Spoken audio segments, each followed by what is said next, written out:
Okay, I'm going to start with the introductions.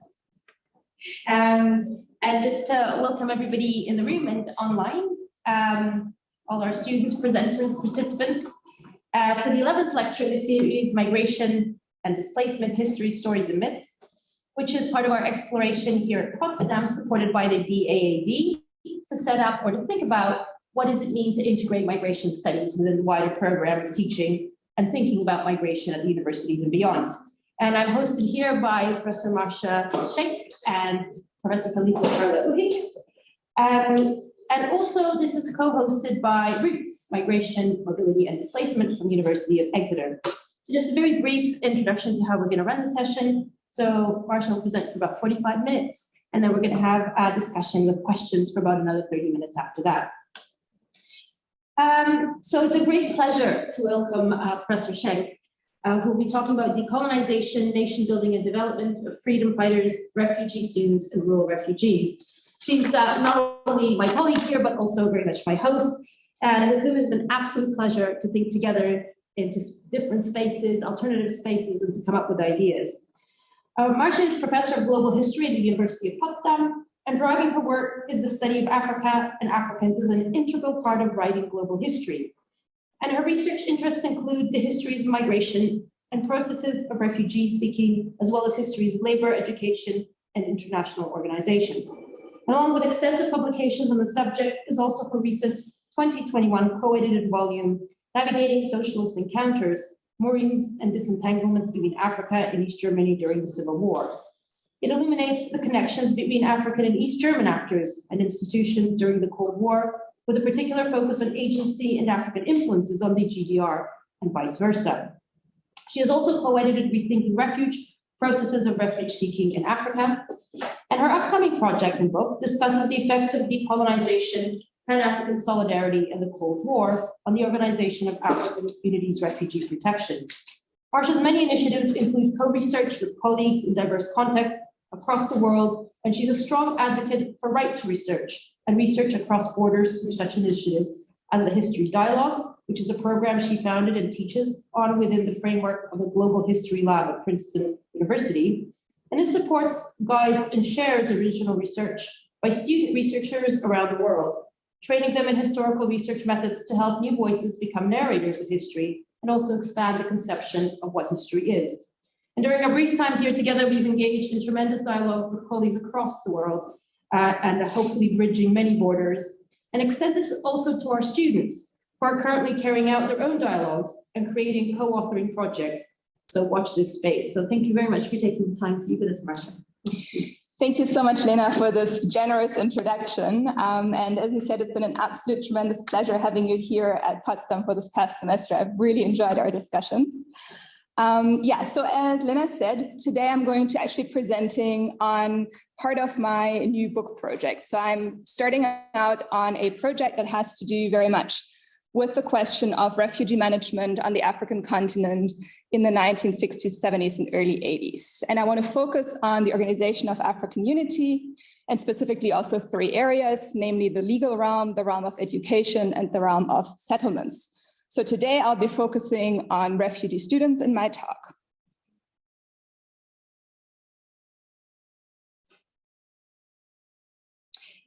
We're going to travel to Africa today. It is the year 1967. Delegates from governments and international voluntary organizations, as NGOs were called at the time, have assembled in Africa Hall to discuss refugee management matters on the continent. It's the very same building in which the Organization of African Unity, the OAU for short, was founded in 1963, and we can see it here on the slide.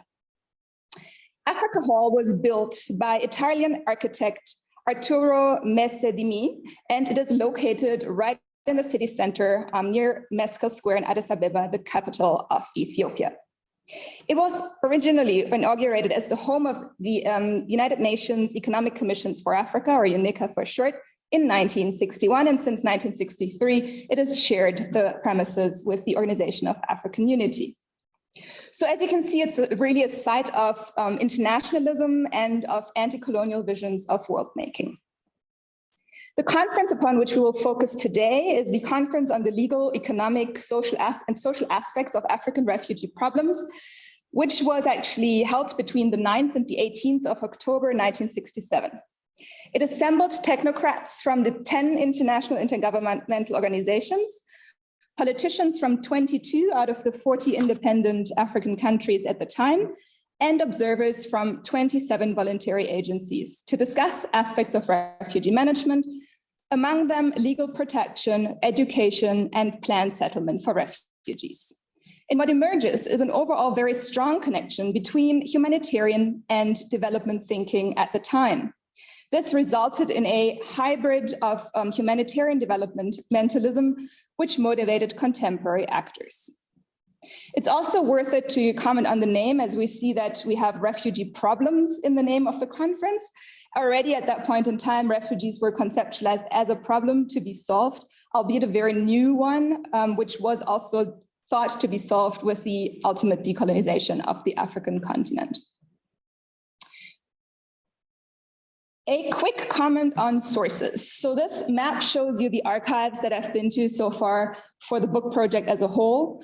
And of importance here are specifically the archives of the Organization of African Unity in Addis, as well as the Dag Hammarskjöld Foundation in Sweden in Uppsala, and the UNHCR archives in Geneva. Much ink has been spilled on the absence of history in refugee studies. But as we can see, there's recently been 2 edited volumes that has come out, and I'm editing a 3rd one with my colleague George Nyung right now on African histories of refuge seeking specifically. So there's a real upturn in the publications in the field right now. And this emerging trend within which I position myself is an important correction in a field that has been, as Glenn Patterson and others have demonstrated, at its core, profoundly Eurocentric. Eurocentricity continues to shape the myopic view of Fortress Europe, defending itself against refugees from the global south. This view suggests that, in Brett Schadle's words, and I quote, refugee history can be continentally compartmentalized, that the history of refugees in Europe need not be informed by the history of refugees, for instance, in the African colonies. And as I will show today, the history of refugee management on the African continent is interwoven very much with international organizations, among them the UNHCR, but also NGOs like the African American Institute, for instance, forming a global web of actors who are involved in the humanitarian and developmental challenges arising from decolonization refugees across the continent. So it's thus really important to keep in mind, again, with Brett Schadle, that we cannot understand refugee history through national or continental terms only. And as we can see on this image here, more and more excellent studies are coming out about specific camps and their histories, or specific nations and their histories in Africa concerning refugees. But as we also see on the slide, most of this is in article format. So there's only 2 books, that one is by Christian Williams that focuses on the Namibian case, and the other is by Joanna Teig that focuses on the Tanzanian case. But to my knowledge, at least, a book that's really taking the continent as a whole into a single framework is as of yet missing. The closest we come to that is what we see here also on the slide, Refugee Protection in Africa, which is Marina Sharp's book. She is a legal scholar, and she has really written about the 1969 OAU Refugee Convention and how that shaped the legal protection regime on the continent. But what is really missing is a historical analysis of the OAU's 1969 Refugee Convention, the programs and practices with which the OAU shaped the lives of African refugees, and the issues that defined the emerging refugee regime on the continent. So that's, as you can guess, what my current book project is about. You might have come across African students abroad in some of the books you've been reading. Most recently, I think it's worth it to mention the 2021 Nobel Prize winner in literature, Zanzibari-born British author Abdul Razak Gurnah. In his 2020 historical fiction novel, Afterlives, for instance, we meet Tanzanian Elias, who was actually sent to the Federal Republic of Germany for 1 year to get a training in radio broadcasting. Or for those of you who read Portuguese literature, we've got Pepe Telas, O Planalto e a Estepe, which basically is a book by a white Angolan writer called Artur Carlos Mauricio Pestana dos Santos, who is better known as Pepe Tela. And he writes about Julio. And Julio is a white young Angolan who first wins a scholarship to Coimbra in Portugal and goes to study medicine, but then meets African students there, is radicalized, and decides to join the revolution. So he goes to Morocco, and then from there is sent with the MPLA to Moscow, where he studies economics and also learns a lot about racism, and also falls in love with a Mongolian student. I won't give away the ending in case you want to read it. The point is there's lots of these traveling African students of the 1960s and 70s in the literature. We also have some real life examples. If we think, for instance, of Angolan President Eduardo dos Santos, who himself studied in Baku, which was at that point in time part of the Soviet Union. Now, of course, it's the capital of Azerbaijan, and he studied there in the Oil and Gas Institute of Oil and Gas, and graduated in 1969, and of course then went on to be the president of Angola, very much utilizing that knowledge about oil and gas for another 38 years. So what all of these stories have in common is that students from still colonized or recently independent countries were traveling abroad to gain further training or university education. They were supported in doing so by various volunteer organizations and governments on the continent and on both sides of the Iron Curtain, in the hope that these students would contribute their skills to the development of their home countries after independence. Only, as we will see, the story was to be much more complicated. So we'll ask ourselves today why refugee students became an important label in Africa in the 1960s, and what purpose the education of said refugee students was to serve. In considering this, we will come to understand the discourse about refugee students as one that was determined by both politics and economic imperatives. As I will argue today, at least at the lofty level of international voluntary agencies providing higher education for African refugees, it was really a matter of international development aid and humanitarian concerns. So refugee higher education was framed as empowerment, not only for the individuals benefiting from it, but for communities as a whole, or even countries as a whole. So it was a soft power tool, but it was a soft power tool of political liberation and simultaneously for Pan-African development.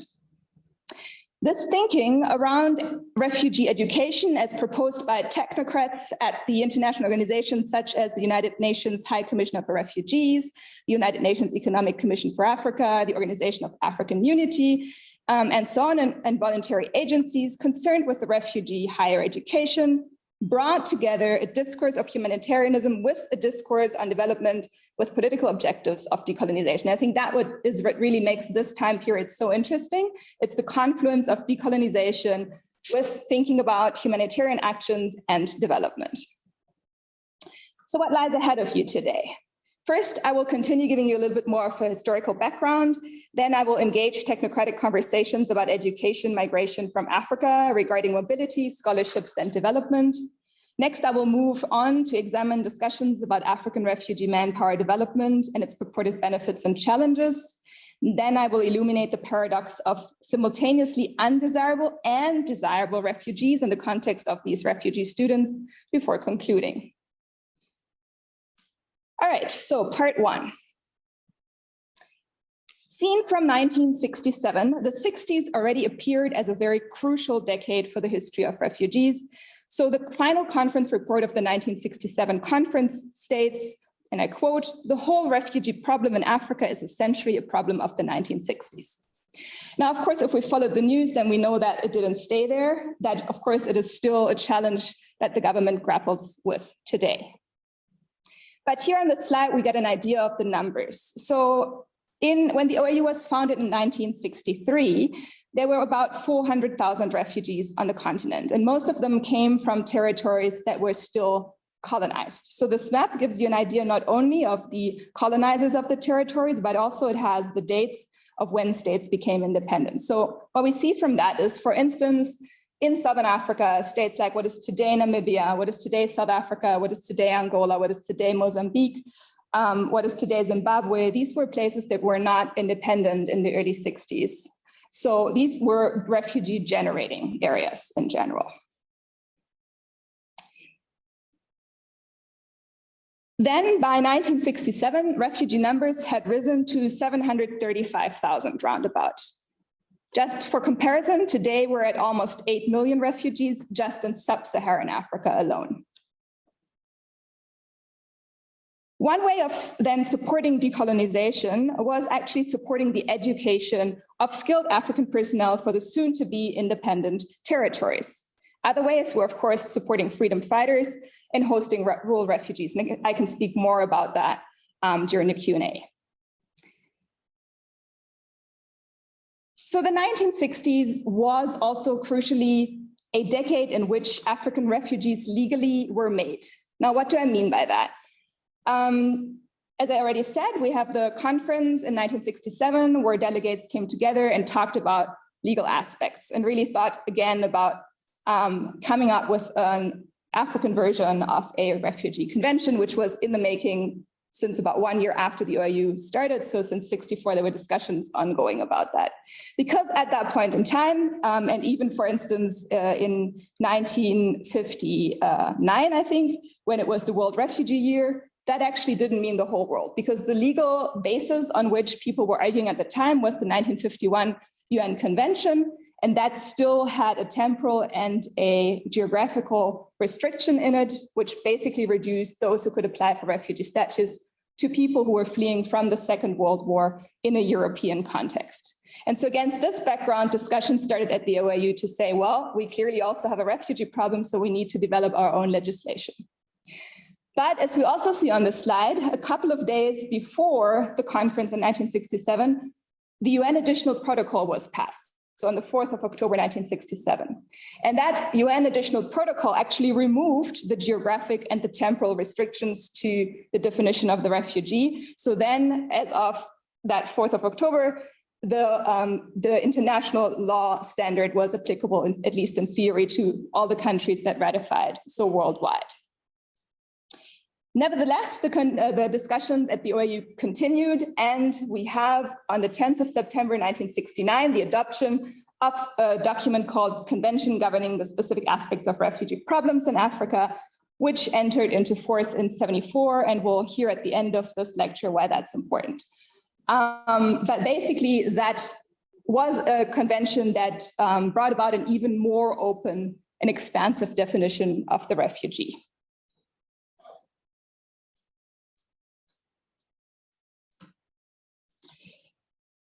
So what was done to provide refugee students with scholarships and aid? First of all, what was really important was refugee scholarships, as I said. And then there was also lots of governments and voluntary agencies that provided these. So it could be, for instance, an NGO like the African American Institute that provided scholarships to get students to America. It could be governments like the USSR, or Yugoslavia or East Germany that directly reserved places for students from certain national backgrounds and invited them to come to their universities to study specific courses. And so you can imagine there was lots of different actors and the scene was quite expansive and complex. So one of the things that the OAU decided to do was found a bureau, the Bureau for the Placement and Education of African Refugees, BEPER for short, which was to really serve as an organizing place to organize all these different opportunities and keep track of where students were going and what students would graduate and come back with what skills, with this idea that then they could actually be assigned to jobs that were all over the different countries in the African continent and could therefore fill the roles of expats in the name of the Africanization of the bureaucracy.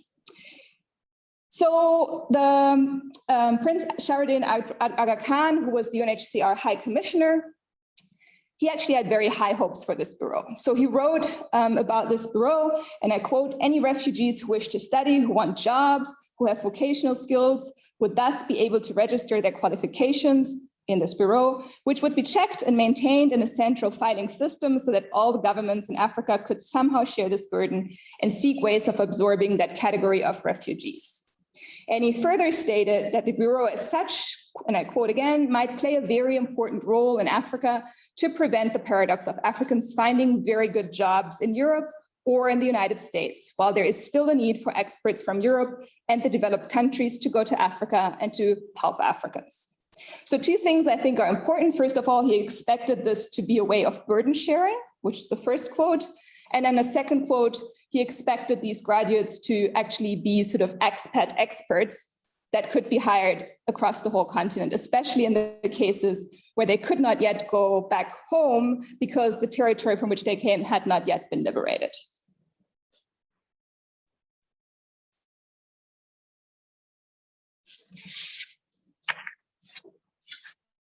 Part 2. In February 1967, Lars Gunnar Eriksson, the deputy director of the International University Exchange Fund, or IUEF, which is an organization that's set up to support scholarships for students from Southern Africa, wrote that, and I quote, "We wish to regard our activities as a contribution to the liberation of these African countries, which are still suffering under the rule of a colonial power or group. And we see it as our task to prepare as many students as possible for the time when these countries have gained their freedom and who can then take upon themselves to build up a new administration who can lead the creation of a new, free and independent African states, who will be competent and skilled to perform and plan the necessary economical and technical development in these countries. And before this time comes, it is our hope that all of these we have been able to assist will find a role to play in the general development of the African continent, thus both assisting others in need of assistance and gaining experience for the difficult tasks which are waiting in the future." So in so doing, Eriksson underscores the entanglement again of decolonization, development, and higher education as refugee students from the parts of Africa which were yet to be decolonized were specifically the center of his attention. He also went on to affirm in a different report that he considers, and I quote, "the principle that the refugee assistance in developing countries should in fact be seen as development aid." So here he's seeing refugee assistance is development aid. It is not a humanitarian concern.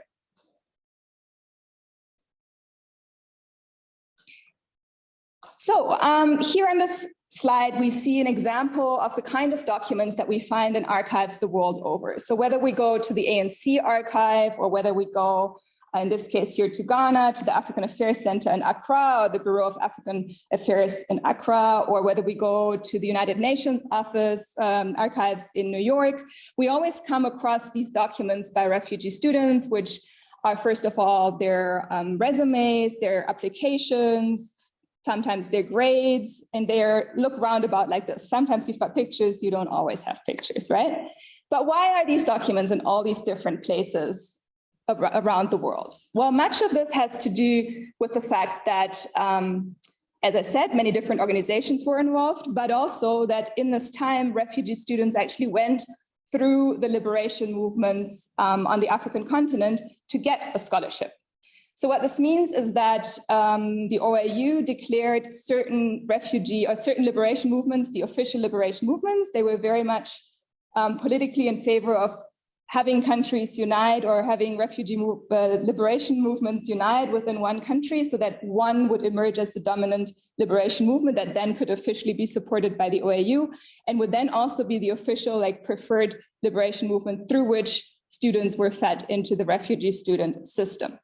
Now, as you can imagine, this is not great for everybody because not everybody supports that one liberation movement. There are others who support others. There are people who are apolitical and leave for other reasons, etc. So that in itself was already sort of a gatekeeping function that liberation movements had in terms of moving refugee students into the system.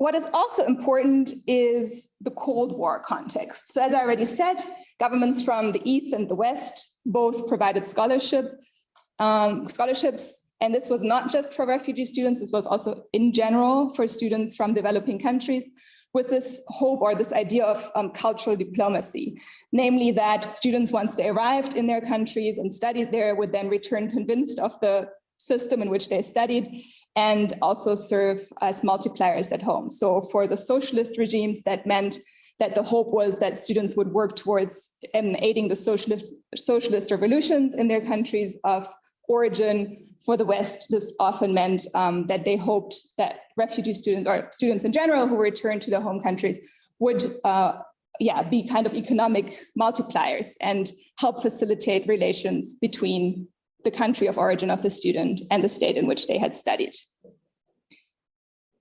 The 1960s was also a decade of university building, specifically on the African continent. So during colonization, not a lot of investment was made in even secondary schooling, let alone higher education. But as the colonial governments kind of became strained to justify their presence, they did not only engage with the development paradigm, which is another interesting carryover to what I'm presenting here, but also started building, at least in some cases, university colleges that were still tied very closely to the metropoles, but offered some form and some selection of higher education. But outside of that, there really wasn't a whole lot of an offer. So then in the 60s and 70s, we see a lot of universities being built on the African continent. And this is just important background information to you to understand the discussions here.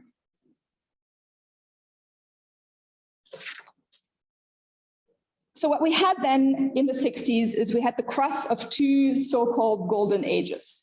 So first, we have the golden age of the scholarship program. Here I'm referring to Ludovic Tournay, Jules Scott Smith, and Eric Burton that refer to the golden age of scholarship programs in the 1960s for beneficiaries all over Africa. And then we've got the golden age of refugees. And here I'm talking about Egide Ramavatava's interpretation of the open door policy for African refugees. And this we can argue, we can argue about both concepts, but we can argue that these were sort of markations of the 1960s, that on the one hand, we had a relatively open, at least in some countries, a relatively open refugee welcoming concept. And we also had a severe emphasis on the provision of secondary and higher education. Exactly how many refugee students studied on scholarships remains unknown to today. We can say, for instance, that about 500 students of Southern African origin studied in the US between 61 and 67 on US government scholarships.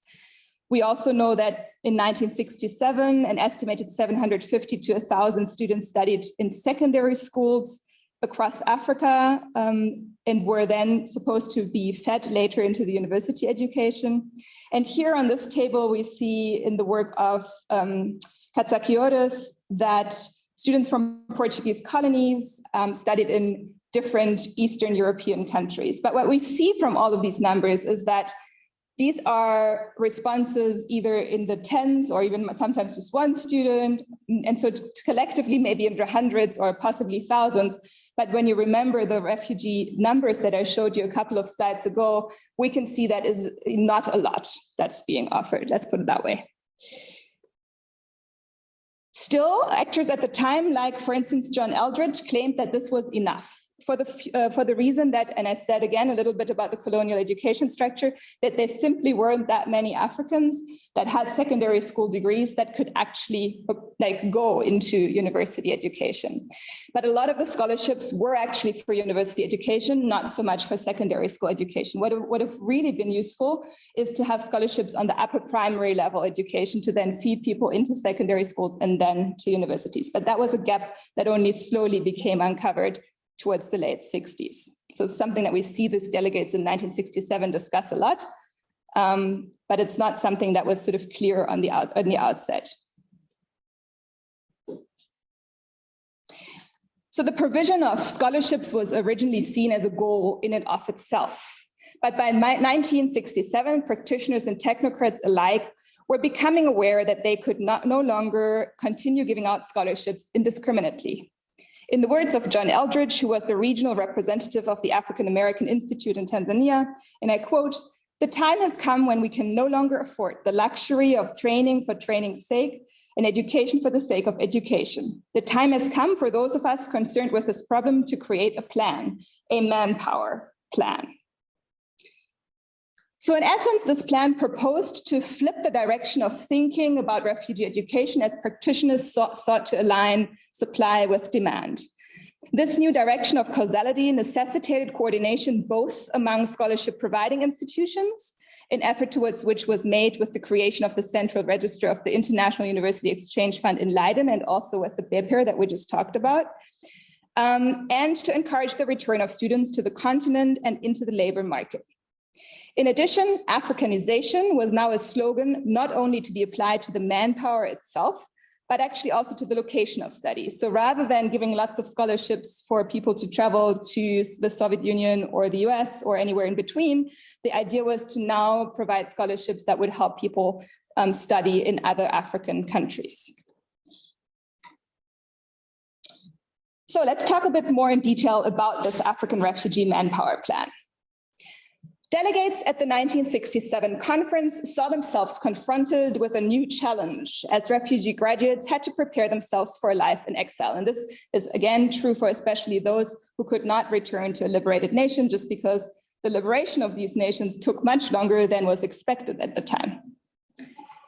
So as a paper titled Education and Training for African Refugees, prepared for the 67 conference, put it, and I quote, "The young refugee embarking upon an educational program with eagerness and with enthusiasm for returning home to devote himself to the advancement of his people may find himself a stranger in another land, a land which, however hospitable, cannot provide him indefinite asylum unless he becomes a productive member of that society."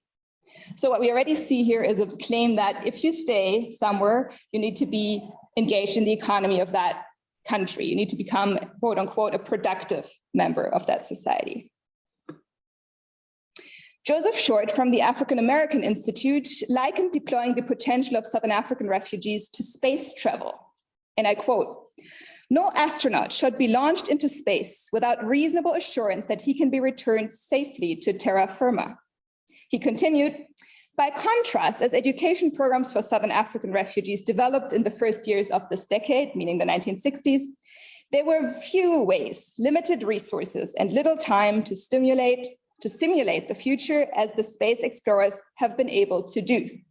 It was not possible to predict with certainty when and where a refugee might ultimately splash down at the end of flight." So what he's saying is that there was no way for him or anybody else to really plan what these scholarships might lead to, where on how biographies would be shaped by these scholarships, which, if you think about it, is true for any one of us that goes to study somewhere else. But this is like an added challenge because many of the refugee students who left did not actually have papers. So not only did it take them often a really long time to reach the scholarship institution, the scholarship providing institution. So for instance, if this was an institution in East Germany and somebody started from South Africa, they might have made their way first to Botswana and then maybe through like what is today Zimbabwe to Tanzania, had a couple of months or even years stay in the capital Dar es Salaam, maybe connected there with the liberation movements, applied for scholarships, then maybe they had an invitation to come, and they made the way to, say, Cairo or Accra as two hubs from where often onwards travel was easier because both Ghana and Egypt were prepared to give documents, travel documents. And then only could they board planes to the specific location. So this often could take months to even sometimes years until students were even able to get to the scholarship institution. And then a big thing that was also discussed in 1967 is that most African nations at the time refused to include a return clause. So then you had a travel document to get somewhere, but in actual fact, even if you wanted to return to Africa, you might not have had the chance because you had no document that allowed you to return anywhere to an African country. So these were some added challenges that perhaps are important as background information to interpret what he's saying here. So in any case, the idea was that all of this unplannable situation would become more plannable through the power of human capital planning. And the 1960s was a time when most countries in Africa actually had a fairly well-defined skills plan. And these aimed to make states self-sufficient in expertise in running the country's public and private sectors. The dismantling of colonial and racial hierarchies was, of course, a central motivator for manpower development planning.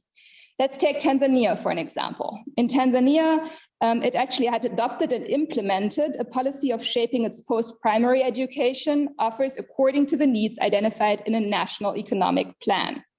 So projected needs determined allocation numbers and scholarship numbers for university.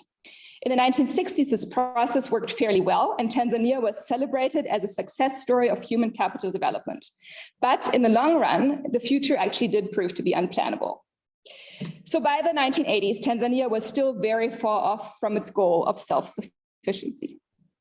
But manpower development planning was important because education at a post-primary level was to follow economic rationales rather than universalistic claims to, for instance, liberal arts. So this technocratic manpower planning process was inherently a very elitist project and ran quite counter to the more egalitarian visions that we had of education as a collective effort, for example, with this concept of ujamaa in Tanzania. But these differences tell us about the contested nature of these policies at the time and frictions that do not come across or to the fore really in the discussions at the conference about refugee manpower planning. So manpower planning actually drew on something called the human capital theory, which various economists had promoted since the 1960s. Originally developed by Adam Smith, human capital theory links education with personal upward mobility and by extension, national economic growth. So the basis of this theory is that at an aggregate level, there is a negligible difference in inherent abilities between individuals. Individual capability and economic productiveness are then the result of a complex interplay of societal factors and upbringing, prominent amongst which is education. Therefore, a society which invests in education will increase its human capital and therefore greatly increase its capacity for endogenous economic growth. Since education was then conceived as a tool for increasing national growth, it was understood as a tool for development. Thus, education was much more than a means of individual upward mobility. It was seen as an instrument for societal progress. Moreover, education was also a vital device for building a unified nation state out of diverse ethnic groups. So refugee manpower planning differed significantly from national manpower plans, not only because, as we've seen, it was a condition that could be controlled much less, but also because those national plans were exactly that, national in scope, where refugee students either did not belong to a nationality or had the wrong nationality, and therefore it was a big challenge to incorporate refugee students into these national plans.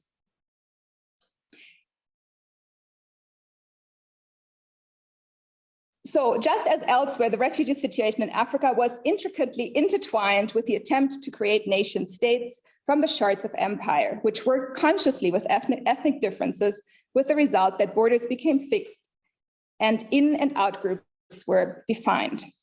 Refugee manpower planning had to concentrate on potential refugee students and on linking them up relatively quickly with scholarships and education opportunities, as well as on the kinds of studies that were to be taken up, which had to be attractive both to potential reintegration into a new state after the creation of independence, and more immediately, hopefully, productive waithood. So waithood could be a portmanteau of wait and adulthood, referring to the period after graduation in which graduates actually had to wait for jobs.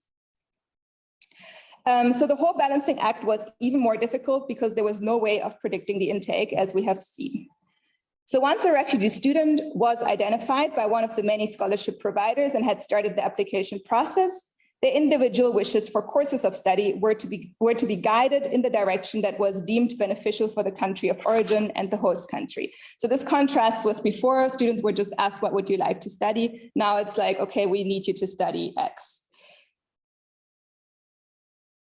In a report prepared for a conference that took place in London in from March 18th to 19th, 1967, the International University, the IUEF stated, and I quote, "In a simple formula, one could state the problem so, that it is not much good training leaders and highly educated personnel if there are no people to implement the work, if there is no foundation, which in this case means laboratory technicians, secretaries, technicians, and so on." So the best deployment of refugees then was, of course, a matter for discussion. The OAU Deputy Secretary General H. Mohammed Shanoon, who played a leading role in the organization of the 1967 conference for the OAU, saw the most important objective of decolonization as, and I quote, refugee students should, first of all, participate in the struggle for freedom, end of quote. Consequently, he saw but one solution concerning repatriation and utilization, namely, and I quote again, to establish majority governments in the countries of Southern Africa. Employing refugee graduates in the liberation struggle required a complex interplay between the students' liberation movements, independent African governments, and the OAU. And as I said before, not every student wished to participate in the liberation movement. And there was also much tension then, as we can see the story unfold, between students that actually gained an education or were really keen on gaining an education, and liberation movements that more and more wanted to channel them to become soldiers to go and actually fight with weapons rather than through education. So some shared the opinion of Lil Endekachev Makonnen, who was a permanent representative of Ethiopia to the United Nations. And he recognized, and I quote, that freedom movements may not always be in a position to absorb all young refugees all at once. And that therefore, temporary repatriation to African independent countries was both a necessity and worthwhile solution because the conditions across Africa were similar, so that refugees could gain work experience in relevant environments and also serve to the benefit of their host countries. He concluded that that would be a triple benefits, that these triple benefits would then be derived by all sides, right? The refugees, the host, and the sending country. As we also see, this is perhaps not quite as easy as Mr. Makonnen had envisioned, but this idea that not everybody could go back into the liberation movements, I think is a valid one. And this idea that now these returning graduates could become the experts that were otherwise engaged from, for instance, former colonial representatives from the European context was fitting very much with that discussion of the Africanization of the civil service, but of course not as easy. So what underlay this discussion was a shift from seeing the refugee as object of humanitarian concern to seeing the potential of refugee students as agents of development. Yet the path to employment were far from smooth and dependent on many unknown variables, as the paper Education and Training of African Refugees admitted, and I quote, "We do not even know how many scholarships to universities have been awarded refugees from Africa. But even if precise data were available, it would still not be possible to predict accurately how many of them would be seeking jobs in Africa. The answer is obviously affected by changing conditions in many parts of Africa, the policies of African governments who might employ refugee graduates, the policies and means of the exiled political organizations, and the intentions of the students themselves." So given this complexity, how could the refugee problem or the refugee student problem be solved? Well, the delegates at the 1967 conference referred back to the durable solutions that look surprisingly similar to durable solutions that we talk about today. So durable solutions in the 1960s consisted of three options: A, voluntary repatriation; B, settlement in the country of first asylum; and C, resettlement of refugees in new homelands through education, vocational training, and placement. It is specifically the mention of education and vocational training as a means of resettlement that is of interest here, because resettlement was understood as an option for successful urban refugees, and I quote again from the report, among them artisans, white-collar workers, students, and members of so-called professional classes. So resettlement in this context was understood to be desirable within the African continent. In the following section, we'll see how difficult this was to be. So now I'm going to talk about this paradox between desirable and undesirable. That refugee students were to return to Africa and make themselves useful was, as we can see from the different voices we've heard, an uncontroversial statement. The question, though, was how to actually enact that. However, what Joseph Short from the African American Institute referred to as the utilization problem was real and how to best solve it remained a matter of debate. As of the 1960s, graduate outnumbered opportunities for employment. This was due to a limited capacity of liberation movements in independent countries to absorb these graduates. It was true even for the fields that the UNECA declared as high priority, such as teaching, accounting, soil conversion, or geology. Aside from this, many refugees graduated in low priority areas and needed to be then retrained in some of the priority fields, which then included laboratory technology, engineering, and teaching. So a lot of students actually wanted to study things like law, for instance. It was very, very popular. Many of the grant designs then did not much consider the wishes of the refugee students themselves. Many refugee students deemed that their futures would be more secure outside of Africa and thus married and settled abroad and did not seek to return, contributing to a new phenomenon at the time, which was called brain drain, which we're also very familiar with from the present context. Some had no political fervor to draw them back, yet others did not find the areas of study listed desirable and pursued the study of, for example, law, for which the market was said to have no more use and thus which were deemed unattractive candidates. Policymakers sought to mitigate the danger of brain drain by rerouting the spending on scholarships to focus capacity building in African institutions of higher learning. So 1967 paper actually entitled Education for African Refugees stated, and I quote, "It had to be learned that it is better for students and Africa to be educated in Africa, that producing hundreds of lawyers and political scientists may not be very useful." It was proposed that the best way forward was not to let students choose their own disciplines according to their liking, but to steer them into the technical and vocational fields so as to produce technicians which were deemed lacking on the continent. The same paper then acknowledged that the usefulness paradigm was meant to be temporary. So I quote again, "With a little bit of luck, a stage will be reached where it is ensured that being a refugee does not deprive anybody of education commensurate with one's abilities and legitimate aspirations." But so long as that point in time had not come, it was quite legitimate to tell people what to study. Moreover, the lack of travel documents, as I had said earlier, actually became a major concern for refugee students who had often fled without passports and then needed to spend considerable time securing visas for onward travel without having a document from their country of first asylum, which would allow them to return. So many refugee students lacked documents that also allowed them to return, not only to go out to study, but also to return to engage in employment.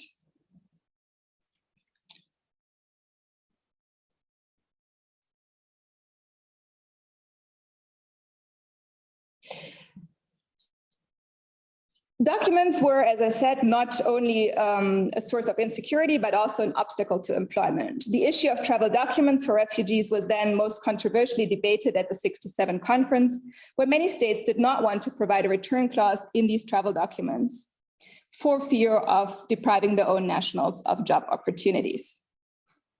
Again, from a paper called Education and Training for African Refugees, I quote, "Independent countries in Africa faced with a grievous array of their own problems are understandably apprehensive of the possibility of becoming centers of concentration of volatile, politicized, and perhaps potentially dangerous young exilees, becoming more dangerous as their frustration at not being able to return home grows."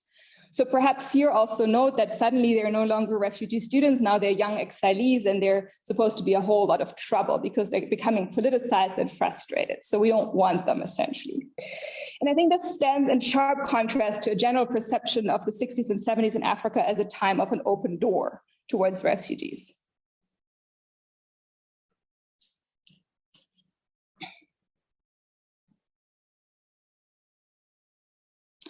Higher education was not simply perceived as a panacea for the African refugee problem, but also seen to cause character problems. Qualified individual refugees tended to move to urban areas where they often faced difficulties integrating into host societies, not least due to challenges in finding employment. The 1967 conference report concluded that this, and I quote, "relatively small group constitutes a far more difficult problem than the large masses of rural refugees. It judged that," and again, I quote, "the band of professional refugee travelers judged them rather harshly. Quote, "These refugees tend to feel frustrated, become over-demanding, oversensitive to criticism, and difficult in their behavior." So again, now we're talking about a band of professional refugee travelers as if this was a choice, and perceiving them as demanding, not staying in their place, but becoming too vocal about their own interests. Kato Al, a medical doctor and sometimes secretary of the Refugee Managing Committee of the International Refugee Council in Zambia, underscored the importance of timely intervention by employing the arresting comparison of military surgery in times of atomic warfare with refugees. Just as it was essential to act quickly to start the healing process before the effects of radiation set in, refugees had to be helped swiftly before they show, quote, "either apathy or a reckless attitude that the world owes me a living." According to Al, refugees, and I quote again, suffered under radiation, experienced as general hostility and constraint. So in his point of view, the only way to avoid problems with these prospective refugee students or returning ones was to place them in the course of study that actually suited them very quickly, or alternatively in employment without prolonged periods of uncertainty and waithood, as these periods would be the ones where then political problems would arise. So rather than as desired skilled laborers, as we might think today about the immigration of graduate students with degrees, we see there's a pushback in understanding them as a burden and a political problem rather than a skill to the economy, or rather than an asset to the economy.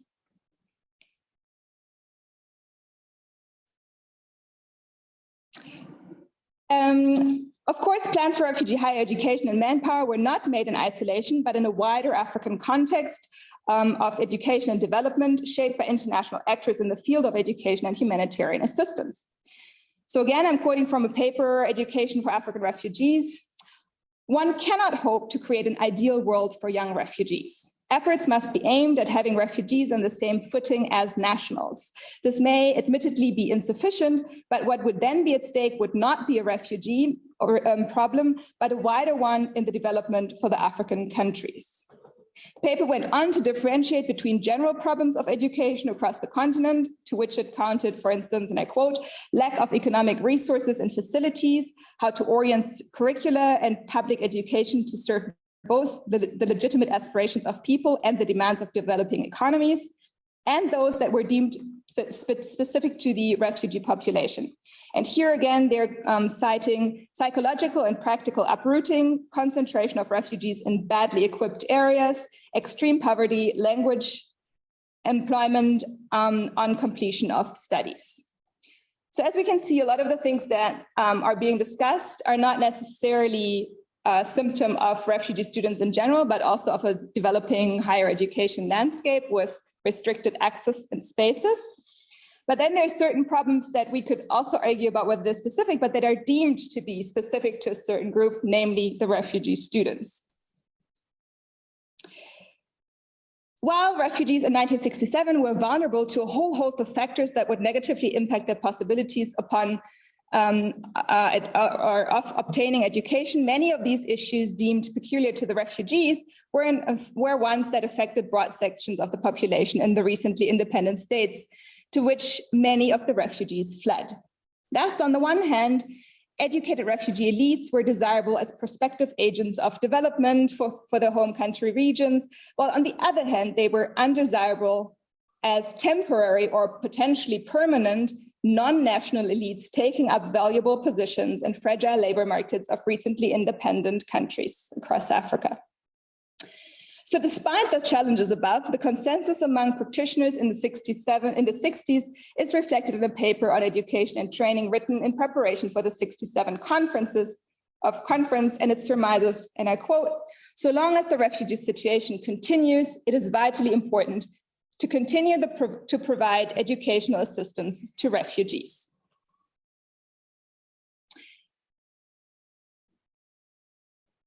So Ethiopian artist Afewerk Tekle designed a large 150 square meters stained glass window, a triptych titled "The Total Liberation of Africa" for Africa Hall. And you can see it here on this image. It is, in the words of Beatrice Wine, an incredible representation of a particular moment of hope for both Pan-Africanism and African liberation that flourished in Addis Ababa and across the continent in the early 1960s. Addis, as a site of anti-colonial world-making and the 60s internationalism, has remained underexplored in the literature, just as the complex stories of the African refugee students remained hidden for a long time. Both are now receiving new attention through the fascinating work of Adam Getachew, Beatrice Wayne, Sarah Pugach, and Eric Burton, to name but a few colleagues, a focus to which this work contributes by providing an institutional angle to the study of refugees. So the spirit of Addis Ababa in the 1960s influenced the discussions of the delegates at the 1967 conference as they sought to particularly support refugees from colonized parts of Africa and those active in the anti-colonial movements of the day. The OAU Secretary General, Diallo Telly, set the agenda of the conference to, and I quote, awaken international awareness of the serious position of African refugees and to find some happy solution. This solution was to be a Pan-African show of force and mutual support to respond to displacement. Harnessing the education of refugee student elites for national development in the spirit of Pan-African solidarity was part of that endeavor. Refugee students were perceived as an elite pool of available manpower crucial to the development of African states and were to be utilized according to manpower development schemes. So the delegates at the conference and those who were thinking about providing scholarships, but they didn't really take into account the interests of nation states. The discussions analyzed today have shown that in practice, national labor market policies prioritized employment of nationals over non-national refugees, and not even educated refugees were necessarily a sought-after group of immigrants. Yet, while structured refugee manpower development in hindsight proved more of a pipe dream, African refugee students did travel the world acquiring education in pursuance of international coordination efforts of their training and brought the world in that case also to Africa by, for instance, lots of not only government representatives, but also representatives of NGOs visiting, for instance, in the context of the 1967 conference. African higher education was an important and expanding field in the 1960s, not least because a claim to higher education was deemed vitally important for the future of recently independent states, as well as those that were expected to become independent in the near future.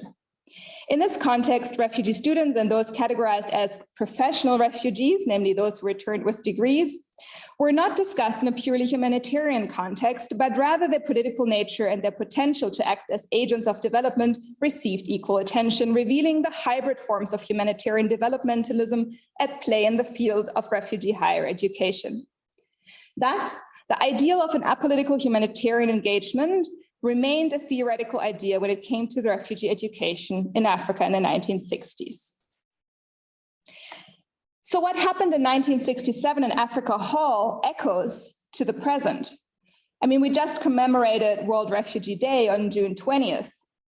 And that day actually, and I think few of us remember or know that, started as Africa Refugee Day in 1975 to mark the day in 1974 when the convention governing the specific aspects of refugee problems that I talked about in the beginning of this lecture came into force. So this was a landmark piece of Pan-African legislation that was celebrated with this day. And here on the slide, you see some of the posters of Africa Refugee Day from the UNHCR archives. Only since 2001 do we actually celebrate World Refugee Day on that very same day. The fact that few of us remember the story, why we celebrate World Refugee Day today, is, I think, indicative of how we tell histories of flight. Until today, refugee history is often told from Europe. We learn about the role, for instance, of the United Nations High Commissioner for Refugees in global refugee management, but we learn nothing about the role of the Organization of African Unity. We learn about the crucial role of the Second World War for the global refugee movements, but rarely accord the area of decolonization its importance. In brief, our conventional storyline echoes a dominant Eurocentric narrative about the emergence of a global refugee regime complex, to use Alexander Bett's term. To provide an alternative story, research into the development of African ideas and approaches to refugee management during the era of decolonization is important. African politicians come together to initiate the drafting of a refugee convention that went further than the prevailing Universal Refugee Convention of 1951. They founded a bureau that was to coordinate refugee students' education in the name of manpower development for the continent as a whole. And they engaged in settlement of rural refugees in ways that were to aid the development of the host country and the refugee community alike through the so-called zonal development planning. So this history then centers Africa and African refugees as actors, but it is a history that cannot be divorced, of course, from European and other international actors. Telling the history of refugee management from Africa does not mean ignoring its many links to the rest of the world. Quite to the contrary. It means telling a global history that places Africa at the very context and Africa and its context at the very center. Thank you very much. Here we've got some of the references that I was citing. Thank you for your attention.